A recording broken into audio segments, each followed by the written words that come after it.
Welcome to Daily Carnivore. Today I'm sharing another full day of eating. We're starting the day with bulletproof coffee, and this is just butter, heavy cream, and some liquid stevia to get me going. For breakfast, we're going to do scotch eggs. These are super simple to make, and if you already have hard-boiled eggs on hand, they will come together in minutes.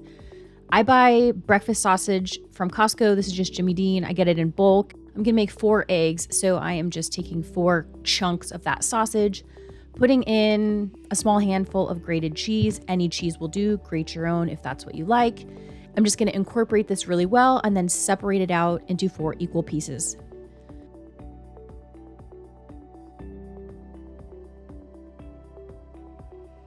I've got my eggs here, so I'm just gonna peel those really fast. I did these a few days before, and I figured it'd be a great way to use them up. But if you're going to boil eggs specifically to make scotch eggs, I would say cook them a little bit less time. You want the whites to be cooked through just so that you can peel the eggs easier. But if the yolk on the inside is not totally done, that's great because they'll continue cooking with this process. So now I'm just flattening out each of these sausage rounds and forming those around the egg. If you want a thicker sausage coating around the egg, obviously add more sausage from the beginning. I'm gonna get these all put together, give them a good roll. Again, just make sure that sausage coating around the outside is pretty even. You can see I've got a patch here I need to close up. You just want it to be about the same thickness all the way around.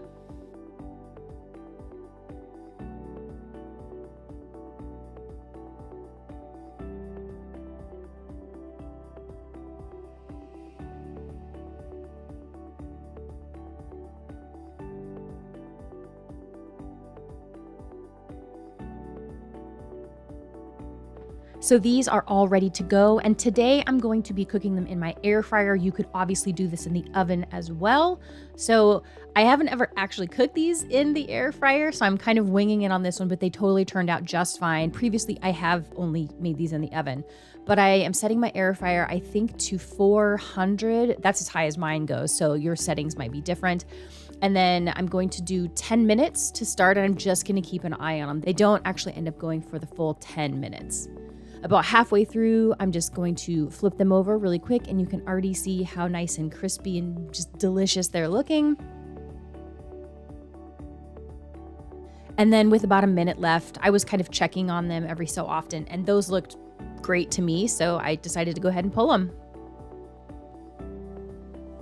And here we go, scotch eggs. If you've never tried this, you really should. They're so good. So you can see here just how thick that sausage is around the eggs. If you want more sausage, you want that to be a thicker layer, obviously just start with more sausage in the beginning. But these are great. You should definitely give it a try. For lunch, it's a fridge clean out day again. And since I only had 2 eggs for breakfast, typically I have 3. I decided to have another hard-boiled egg. This is a spicy hot link and some leftover roast that we did a few nights before. And I just threw some butter on top so that would be nice and melty and delicious. Keeping it super simple for dinner with chicken drumsticks. I think there's like 13 or 14 in this pack, and it was $6. So you just can't beat that value. I'm gonna go ahead and throw some Johnnies on here. Again, use whatever seasonings that you're comfortable with on your carnivore journey. We're gonna go ahead and do this into 2 batches. So I'm gonna do 6 at a time. Again, if your air fryer's bigger, you might be able to get all of these in there. So I'm just liberally seasoning these, and we'll give them a flip and we'll get them in the air fryer. So directions on the front of my air fryer for chicken legs says 390 degrees. I think that's 22 to 24 minutes, something like that. I just bumped it up to 400, and I think I ended up cooking these for 20 minutes. I'm just kind of getting it preheated right now, and then we'll actually set the final time. But we'll just drop those in. Same order of operations. About halfway through, I'll give them a flip and then just kind of keep an eye on them. And when they look nice and golden brown, then I'll pull them. If you like to have dipping sauces with your wings or legs, and you can find this Ken's brand in your grocery store, I recommend it. Really low carb. There's also the G. Hughes barbecue sauce if you like barbecue. But I didn't end up doing any dipping sauce tonight. Here is our finished dinner. Thank you so much for watching, and we'll see you in the next Daily Carnivore video.